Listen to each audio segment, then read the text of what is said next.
Hello all, good morning and welcome to this webinar on how to make eSign work for debt acknowledgement letters. Few house rules as we wait for people to join in. One, we will be sharing a recording of this webinar by Monday end of day. So in case you want to share it with someone in your organization or otherwise, or someone who did not make it to the webinar, don't worry, you will have the recording. We will share it with the email ID you used to register for this webinar. Two, we will be doing an open question and answer at the end of the session. But if you have any questions before that, do drop them in the question and answer box below. We encourage you to ask many questions. These webinars are always better and enriched by the questions more than anything else. So now that enough people have joined, let's begin. So here's today's agenda. First, since a lot of you are new to legality, some of you, I think most of you are not, I'll still do a brief introduction to legality for about 2 minutes.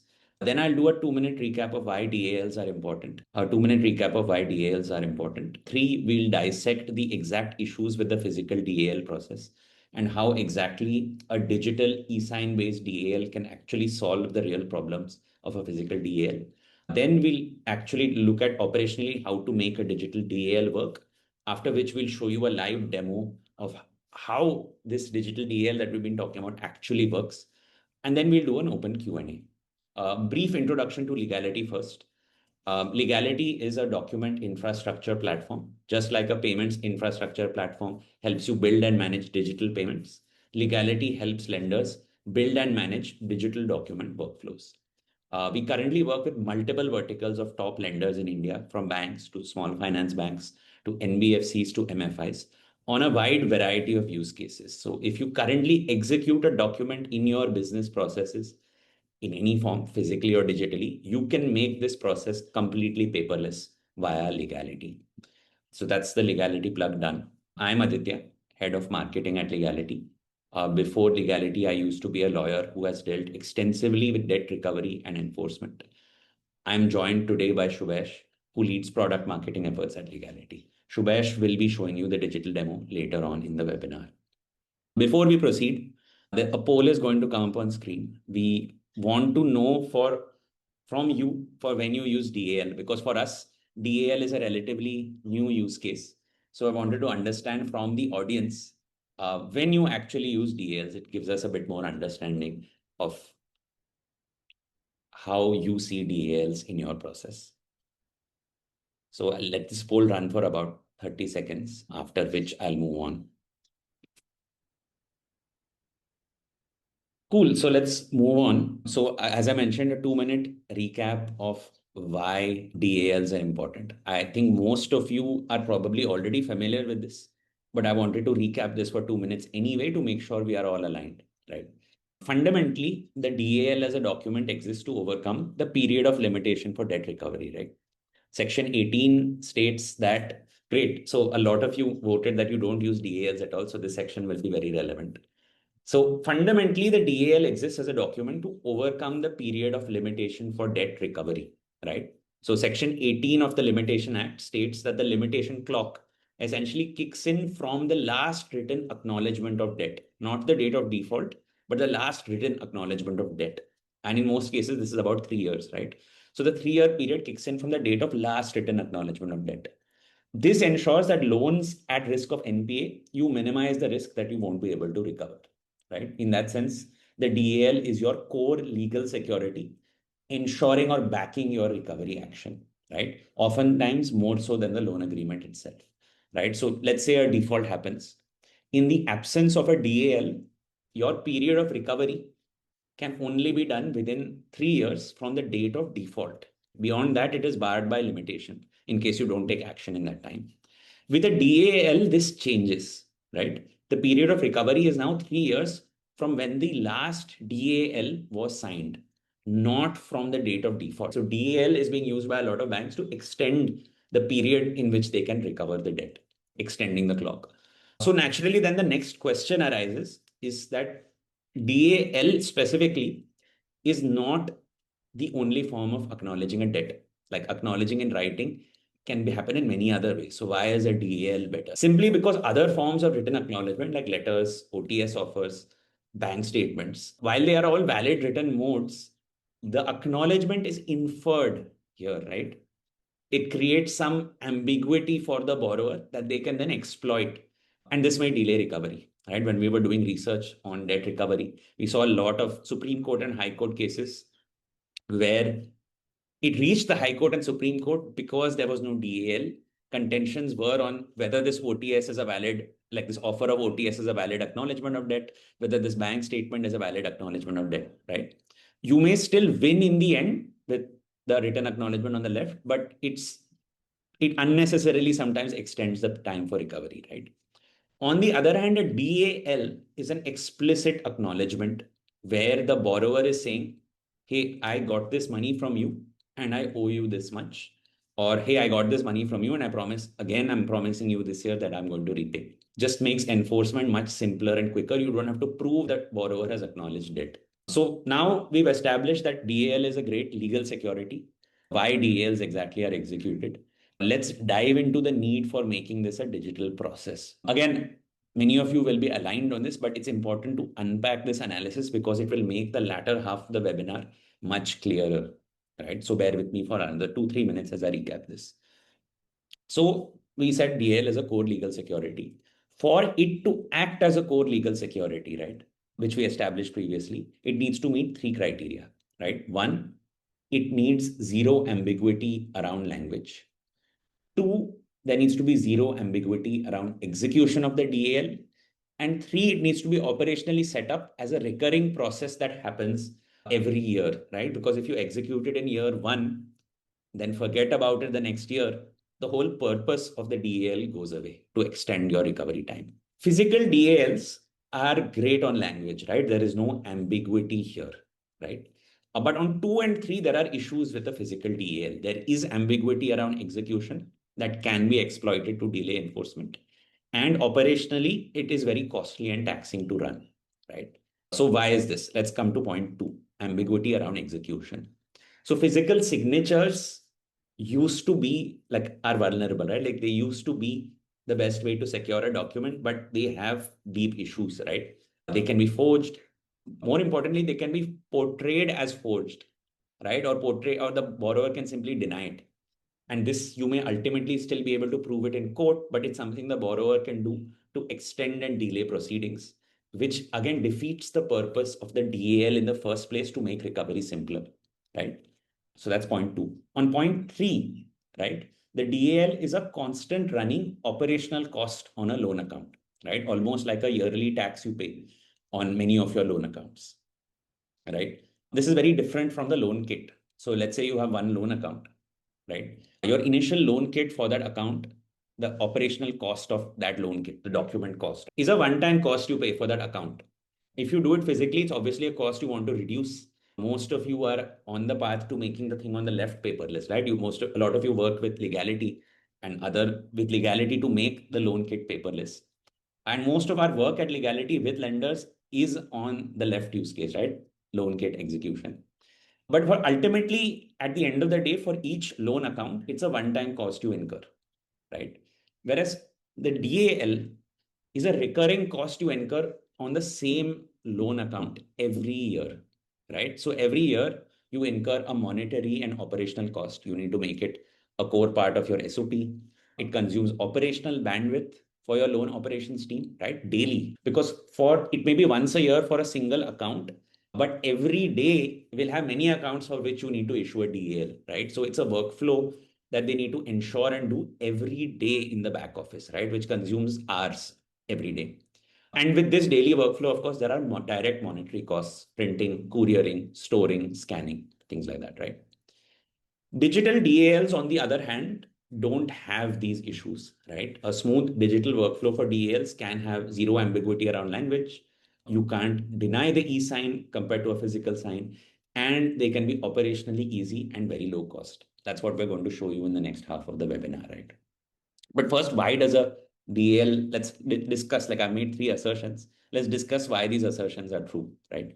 So why does a DAL have, like a digital DAL, have close to zero ambiguity around execution? For this, it needs a slight detour. Bear with me a bit. It gets again into a bit of legal concept. I need to go back to section 18, right? So section 18 mentions that the written acknowledgement of debt that extends your period of recovery needs to be signed. That word signed is very important, right?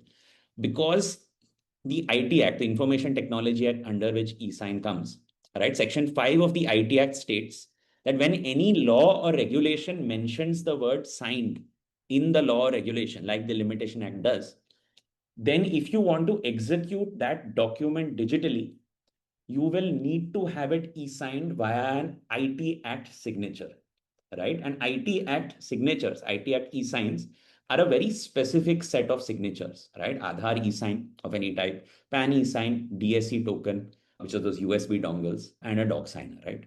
It's a very limited set of e-signs. There are no other types of e-signs. So you can't use click wrap, you can't use a yes or no box, or you can't use a virtual scribble. You have to use an IT Act e-sign, right? So while IT Act e-signs are mandatory, they also come with many security benefits. I think we missed a slide. Just go back. Yeah, sorry. They come with many security benefits, right? They are presumed to be valid under the Evidence Act. The IT Act e-signs are presumed to be executed with intent. So basically, if you submit an e-signed document in court, the court has to automatically assume, like without you providing any evidence, that the e-sign was affixed by the person and it was affixed by the person intended to affix it. Now, this was a bit of the mess of words. What it basically means is if the borrower comes and wants to deny the DAL, they need to prove it, right? The court will automatically assume that they have signed it for the intent of acknowledging the debt if an e-sign was used. So again, just a quick recap. DAL, there's zero ambiguity around language in physical and digital DLs. They're the same on that front. But on execution, physical and digital are different, right? Physical has ambiguity. Digital is very easy to enforce. Let's come to the third part, the operational intensity and cost.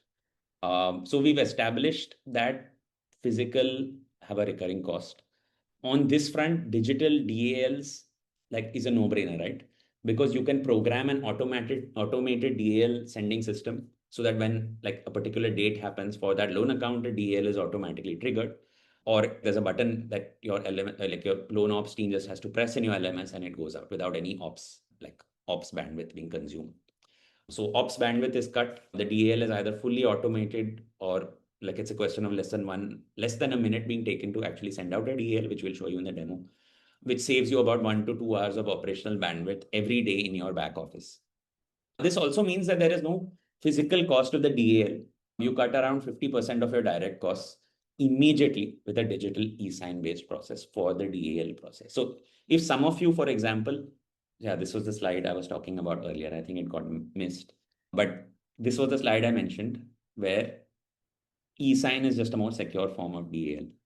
Right. We can move on to the next slide. So an e-sign based process is a no-brainer. On language, they are the same. On execution, digital DAL is easier to enforce.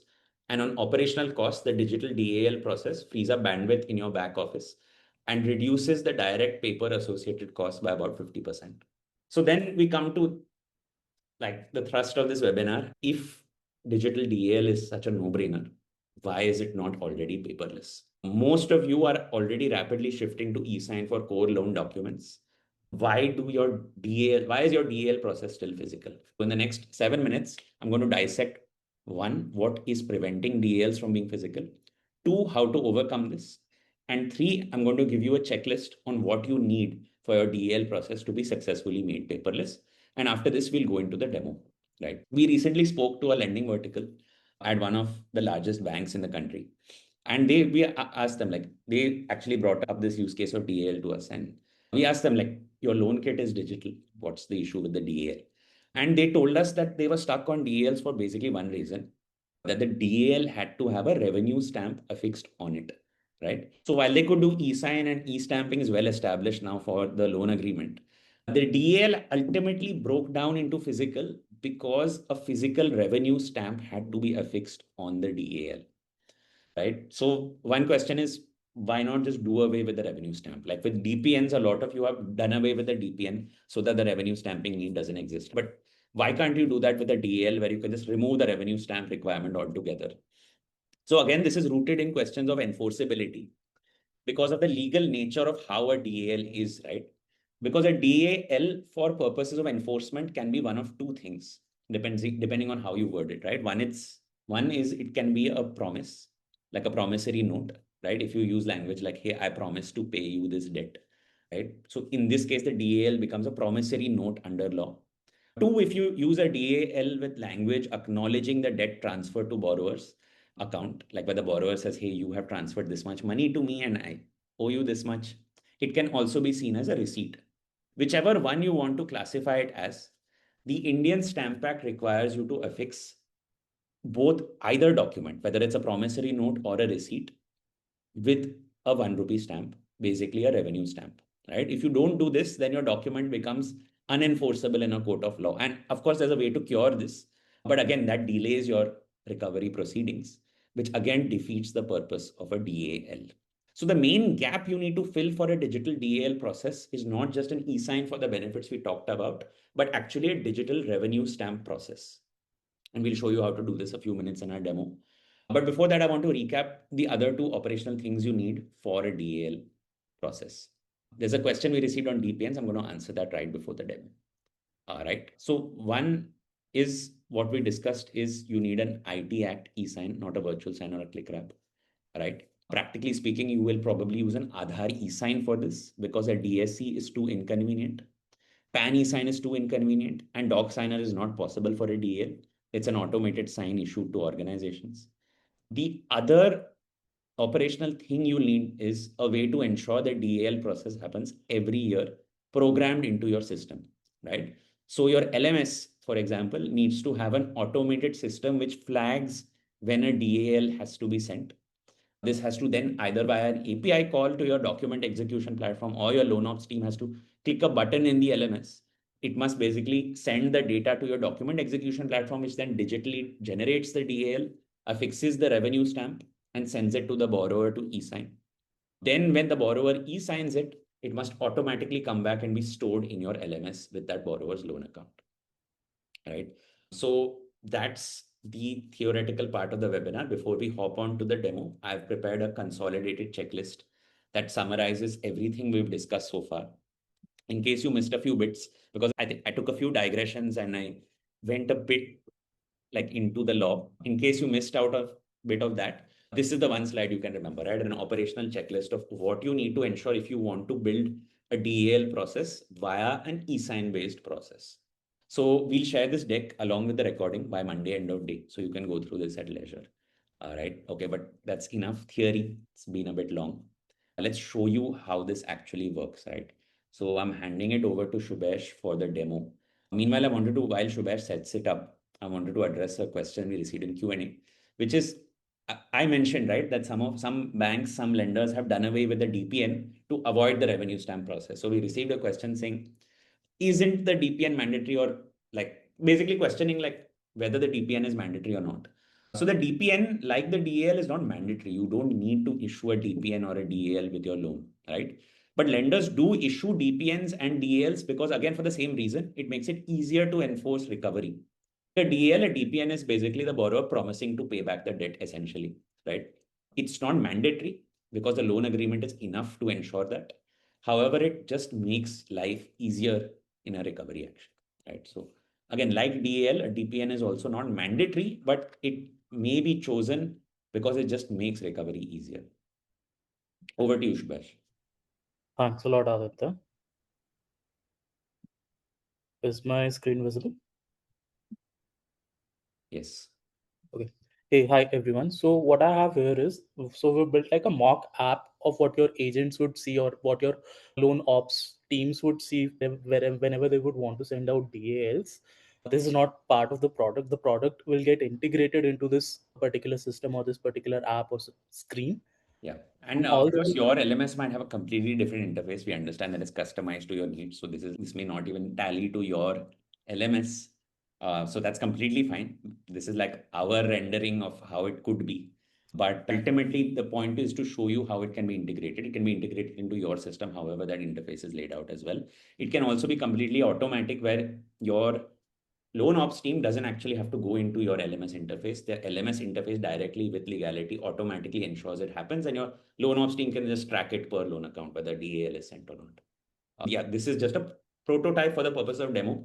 It's not that if you use Leegality for DL, you will have to build, like you won't have to build such an interface. It will plug in right into your LMS. This is our rendering of what we think a DAL interface could look like in your LMS if you want to so build it. Yeah.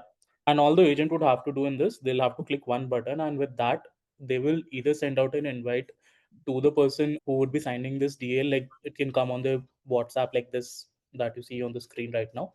Or if the borrower is in branch or with the person who's sending this document, it can also open within the same app. And as soon as they click on that link, they will see the DAL, which is fully stamped with a revenue stamp, and we make sure the legend gets printed over the revenue stamp so that this revenue stamp is unique to this particular document and can't be reused, which is a very important part of digitizing this revenue stamp. And they can view the debt acknowledgement letter, and this is where the signature will appear.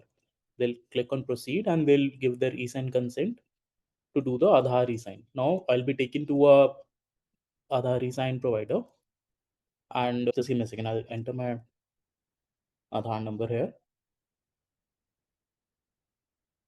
But let's say this particular Aadhaar eSign provider is not working. So all they will have to do is they'll have to refresh the original eSign link that was sent to them, and they'll be redirected to another Aadhaar eSign provider.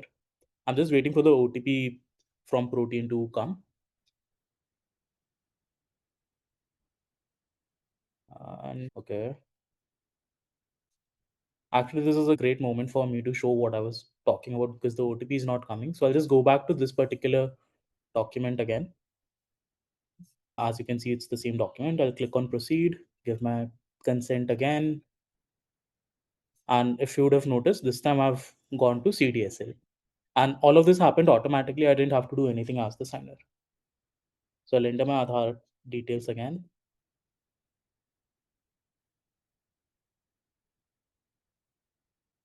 Okay. So again, waiting for OTP.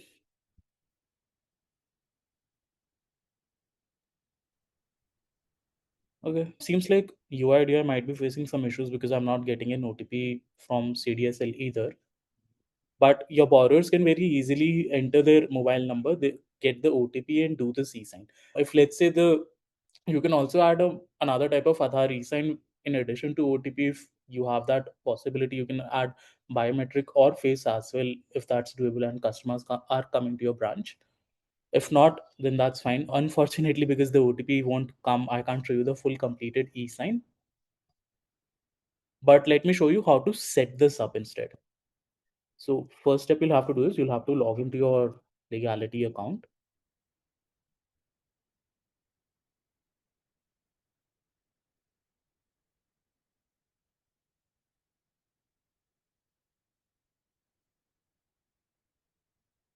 Yeah. And this, you'll have to configure a workflow for your DALs. As you can see, there are a bunch of workflows I've already configured. Similarly, I'll configure for this also. Let's say I'll call this workflow DAL. Here, you can either pass a pre-filled DAL from your LOS LMS, or you can choose a template that you've already pre-configured. Let's assume this is a DAL template. And for this, you would also want to activate revenue stamping. So all you need to do here again is toggle this on, select revenue stamps, and you tell how many stamps you want. In this case, it will only be one per document. So I've given it one. But let's say you're executing any other kind of document or you want other kind of stamping. So even for those, you can just toggle on use stamping and select whatever denomination for whichever state you want basis your requirement. But for DL, you won't need that. So I've just enabled revenue stamps. I'll click on next. This is the agreement. This is a separate agreement. So I'll click on next, but DL would be there. And let's say your customer does not understand English. For them, what you can do is you can configure the same template in vernacular language or pass a vernacular DL, and they will see the DL in their language. But to match that, you can also change the interface language to suit their requirements and set one of these 11 languages for them to see.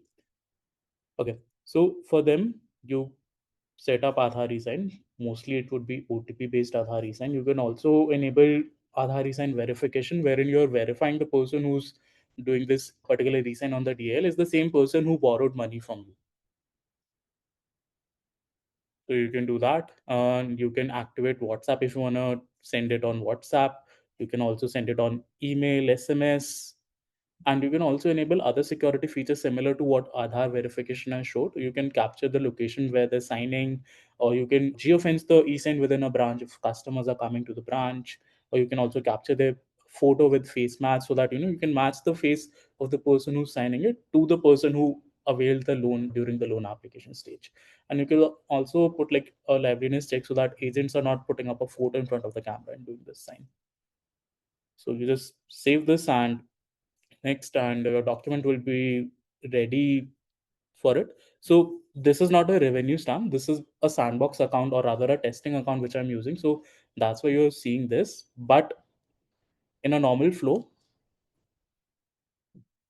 or rather the production flow, this is what you would be seeing, or this is what your customers would be seeing, like a fully compliant digitized revenue stamp.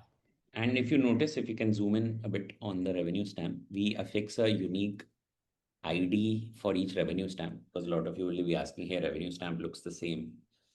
How it, and unlike, it looks the same, right? All revenue stamps look the same. And unlike e-stamps, they don't even have the government issued ID on the revenue stamp.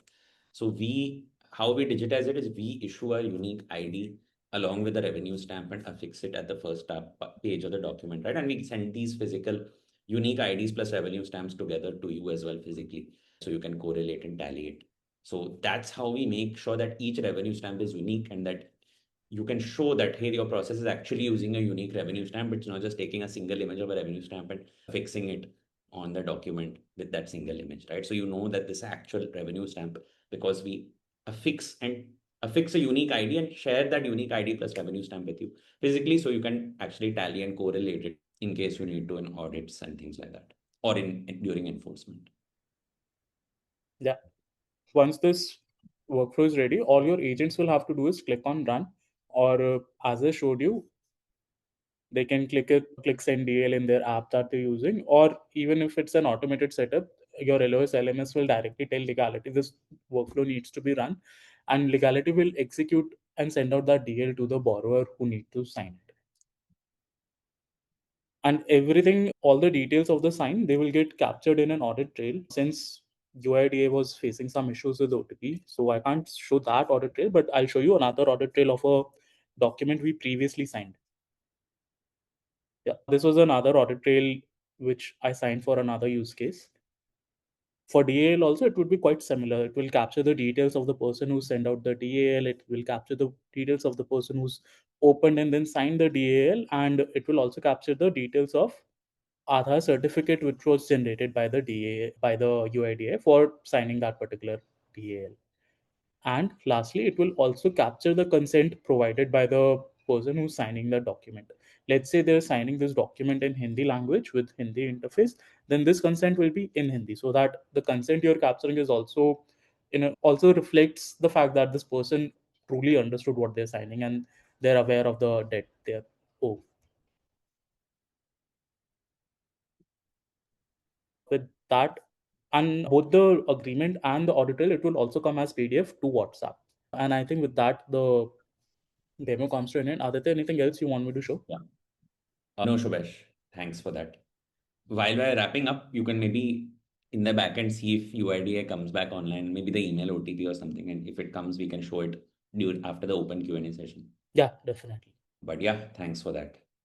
So everyone got an idea. We will also share when UIDA is back online, we will anyway share a video of how the flow would actually work in the with the recording. And also we have some playbooks that you will get with the recording, right? On how to build an RBI compliant digital KFS flow, how to build a RBI compliant gold loan paperwork flow. And if you want to stay updated, we'll come to the open Q&A in a bit. But if you want to stay updated with updates from Leegality, either relevant regulatory updates, latest product updates, or case studies from other companies, you can scan the QR code and opt into our weekly updates facility, either on WhatsApp or email. The form gives you an option. And we will bother you just once a week, sometimes not even that, sometimes once every 2 weeks, with updates on events that we do, like this webinar, any regulatory updates, product updates, or case studies on how people are going paperless with their documentation, right? So do scan the QR code and sign in. There's also a poll in case you want a one-on-one session to do some deeper solutioning on DALs or any other loan documentation. You can answer yes on that poll. and we will contact you. It'll just make any post webinar follow-up that you want easier for us. In case you don't want to, completely fine, of course. You can always reach out to us at legality.com, legality.com. Shubhash will also drop our email addresses, Shubhash and mine. You can also email us after the webinar if you have any questions. So yes, we'll come to the open question and answer session. Some great questions there. So I'm going to answer them. There are some written questions which I'll answer. And then if you have any other questions, you can either write them again in the Q&A box, or you can raise your hand and we'll give you mic access. So first question, is a co-borrower sign required? So again, a DAL is what you make of it, right? There is no mandatory requirement of what a DAL should contain. But the fact is that ultimately, the limitation period, DAL is a way of extending limitation period. So if we can go back to that limitation period slide in the beginning, all the way back at the beginning. Yeah, this slide, right? The limitation clock starts from when the borrower last acknowledged the debt. So if you collect DAL with borrower sign, your limitation clock keeps getting extended for that borrower. But if your co-borrower has not signed it and there is no acknowledgement from them for 3 years, then their limitation will run out. So then your enforcement is constrained where you can enforce it against the borrower from which you've got DAL signed, but you cannot enforce it against the co-borrower specifically if the limitation period has run out, right? So ultimately, it's up to you. You may say that, hey, ultimately with the co-borrower, I'll take the risk. With the borrower, I want to ensure that my enforcement period the clock keeps getting reset with each DL for just the borrower. That's your call to take. So ultimately, co-borrower sign is required if you want that limitation to extend for that co-borrower as well, right? But if there's no written acknowledgement from that co-borrower, you will have to rely on things like bank statements or any other correspondence you have with them, right? So again, it's not required. There's no law saying, hey, your DAL must have this, because ultimately DAL is a letter. It's a tool for you to increase enforceability. There's no RBI rule on this that we are aware of. Please correct us if we are wrong. But you may still choose to have a co-borrower sign so that limitation clock resets for that co-borrower as well. The other question we've received, and this is a great question, we had this question actually when we were doing research for this, is what if the defaulter doesn't sign the DAL? So one, as we told you, it's not that all is, let's say in the worst case scenario, they don't sign the DAL. You do have things like OTS and other forms. If they make an OTS offer anytime in that period, that's an acknowledgement of debt. Any correspondence you exchange is an acknowledgement of debt. But the thing is, in most scenarios, if you have a built-in DAL process that you just do every year as a matter of process, right? You can do this with all. So what we found is some lenders do this with all their loan accounts, right? And some do it not with like their retail loans, they do it with say high ticket loans. They just do it as a matter of process, even if the person is not a defaulter. So the borrower believes that, hey, this is just a yearly process I need to undergo. The fact is then that your DAL, one, becomes a matter of process. Two, for the defaulter, usually in most cases, the defaulter is not going to, doesn't want to exit the debt system altogether, right? The defaulter wants more loans from other banks. The defaulter probably wants more loans from your banks in the future, right? So while they may default, they still want to tap into the credit system at a later stage. So it's in their interest to sign a DAL, because if they don't sign a DAL and they're an uncooperative borrower, then it's unlikely, or it's less likely, that they'll get a loan later. So if you think about it, there like DALs work for honest defaulters, where the default is genuinely because of like some genuine business difficulty. For dishonest defaulters like NPAs, like people who willfully want to default, who want to criminally default, where they're like, I am going to game the system. Ultimately, yes, even in that scenario, they may refuse to sign the DL. In that scenario, really, you have to there's nothing you can do with the DAL itself, right? You have to use all other tools that you have. So you could say that the DAL is great for the honest defaulters. It's like a legal facility you exercise. For honest defaulters, that just gives you more flexibility with enforcement and more strength during enforcement or insolvency proceedings. With truly willful defaulters who really want to game the system, ultimately there, even the DAL is not probably going to help you, right? So treat it as a facility that works for most defaulters. There will still be edge cases that slip through. For that, you'd still have to use things like OTS settlement, and OTS settlement offers bank account statements and things like that.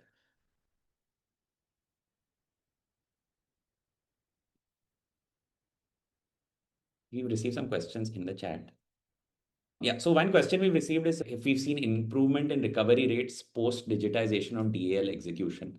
Has there been an instance where a court has denied authentication of digital DAL during a recovery proceeding or enforcement matter? No, we've not seen any denial of a digital DAL. We've seen loan agreements go, like e-signed loan agreements go to court for sure.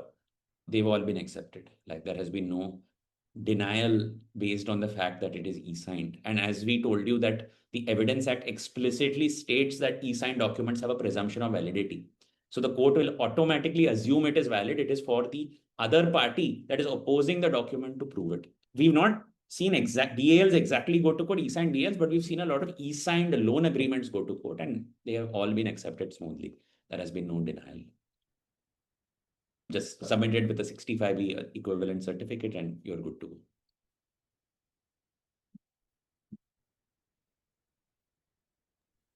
If there are no more questions, I can show the agreement UIDI work. Yes, go ahead. Cool. So while Aditya was answering a lot of queries, I was trying the OTP again, and it finally worked. Must be a momentarily glitch in UIDI's system or something, or eSign providers, could be either. Yeah, so this is the DAL letter, and if you'll see, this is the Aadhaar eSign which I've just done. Similarly, even though here my Aadhaar eSign has been affixed, and this is the audit trail for this particular agreement. It captures the detail of the person who sent it, at what time it was sent, who was the person who signed it, what was the system they've used, what are their Aadhaar certificate details for the e-sign, and the consent they've provided. For each DAL that you execute, both of these documents will be sent to the customer via email, SMS, WhatsApp, as well as it will automatically get stored in your LOS LMS systems.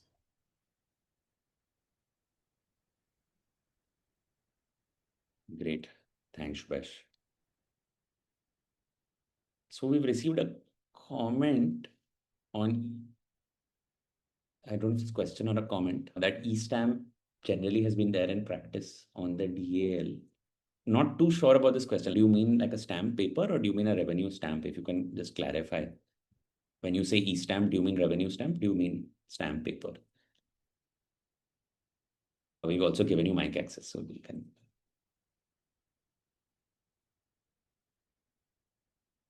Or you can just drop like a follow-up in the Q&A.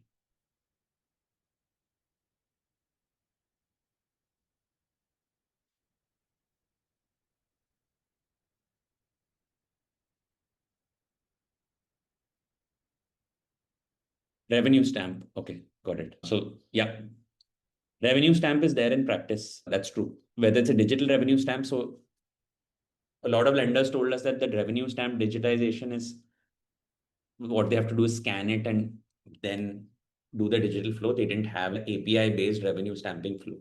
So sometimes that's logistically unfeasible for a DL. If there is another API revenue stamp digit flow, great. But the point is you do need an API based revenue stamping flow if you want to make the DL process smooth. We've received one more question in chat of if the link received on WhatsApp, the DAL link, how many days is it valid for? Through legality, it's up to you to set that validity period, right? So it's like completely up to you. You can set it as 1 day, you can set it as 1 month also. Completely up to you. That flexibility is in your hands.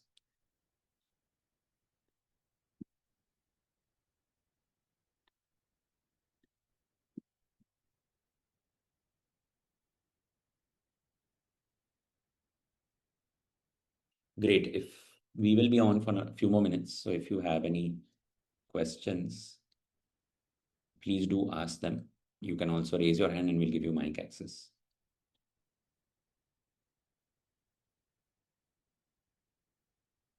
Yeah, Uttam, we've given you mic access. Please go ahead.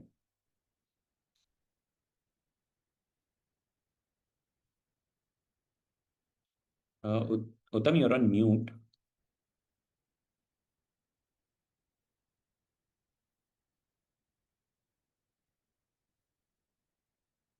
If you're facing mic difficulty, you can drop it in the Q&A box or in the chat. But we've given you mic access, so you can unmute and ask.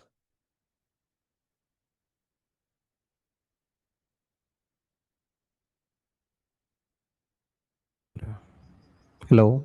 Hi, Uttam. Yeah, can hear you. Okay. So my question is actually legality. If I assign documents through legality, then it is equal valid as for government law is equal to like physical copy where signing through my client. It is equally valid or maybe yeah. Absolutely. And if you're using our Aadhaar eSign service, we would say it's more easier to enforce. It's equally valid, easier to enforce. So if we can go to that slide on Aadhaar eSign.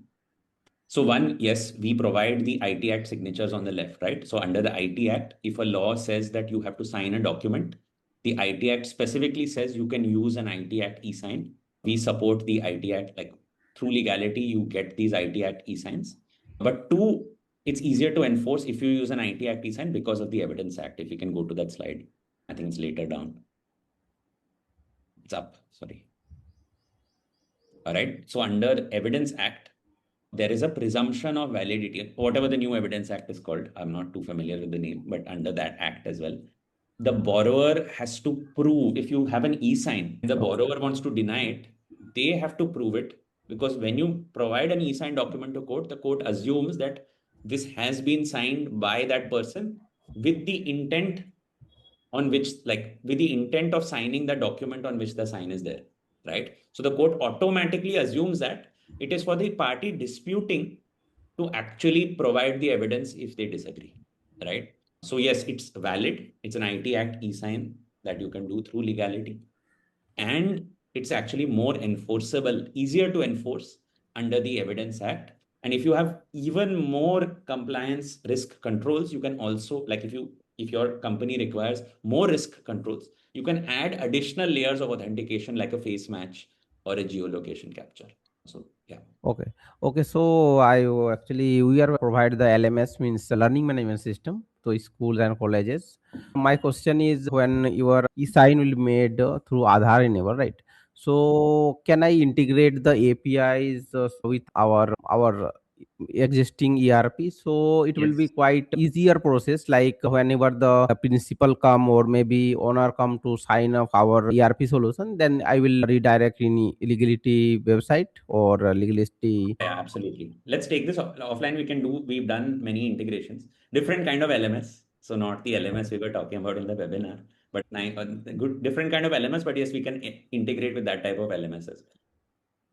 So happy to give you our API documentation and how it would exactly work, because it'll be get into a slightly technical discussion, but the short answer is yes, it is possible. Yes, we can. Oh, okay. Rest of the things I will check your website as well. I'm see that in legality that's yes it's support. But after the sign in, I'm sign up in your dashboard. Here is so few option I have home activities and template.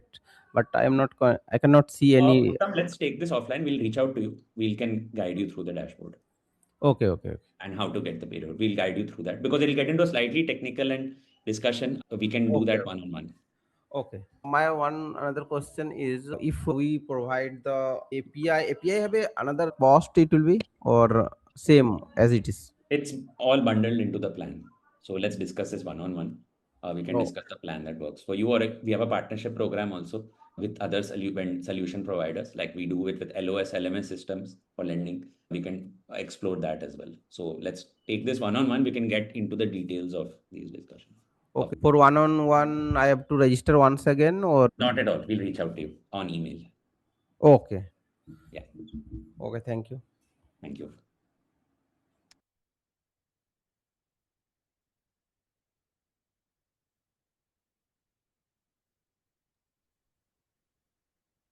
There's another question in the Yeah. chat in case of settlement talks.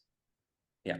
So another question we received in chat is that in case of settlement talks or restructuring of loan terms, is the digital DAL customizable or a new copy of DAL is received?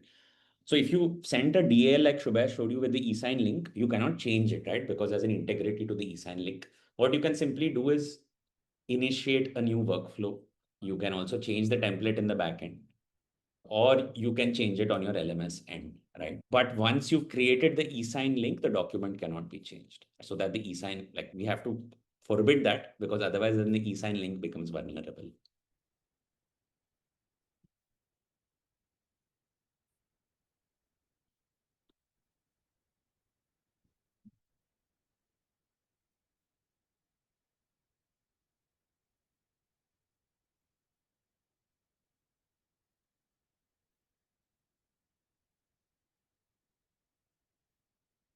Great. We've received one more question on costing for smaller businesses. So we do have plans for smaller businesses as well. We will reach out to you and to discuss further. But yeah, if you have any questions on costing commercials, again, just email us about your use case and your business, and we will give you our plans.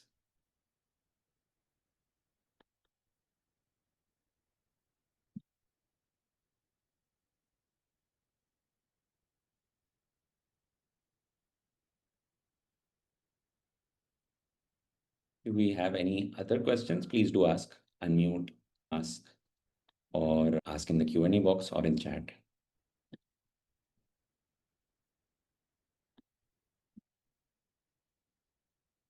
We'll be on for another minute. In case you, again, if you have questions after the webinar and they strike you after the webinar, do reply to the email we'll send you by Monday end of day. We'll send you an email with the recording, the deck, and a consolidated set of answers for the questions that we answered in the webinar. You can reply to that email, or you can reach out to Shubhesh or I at our respective email IDs, dropping that in chat again. Oh yeah, Shubhesh has dropped it in chat again. We've received one more question. Yeah, we will reach out to you. Yeah.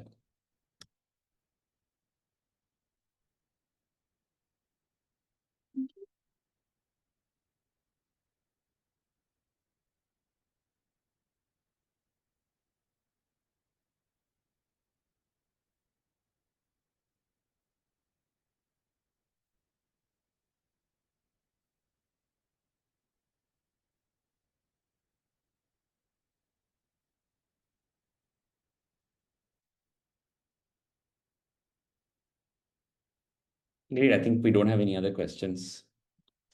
So thank you so much for joining. Hope the webinar was okay. We do have one more question. Got it. Sister. Question to take one-on-one. Great. Cool. So thank you so much for joining, and hope the webinar was useful. A lot of you said you don't do DALs right now. Hope the webinar gave you an insight on why you may need to use DALs, and if you do, how you can actually make it operationally feasible. Again, as I said, happy to answer any questions offline as well. So do reach out to us an email or reply to the email we sent you by Monday end of day. Again, hope the webinar was useful. Hope you learned something. Do drop us feedback as well. So when we send you the recording, do reply with your feedback as well. We do these sessions weekly on various topics. To hope to see you in future such sessions. Thanks so much. Have a great weekend.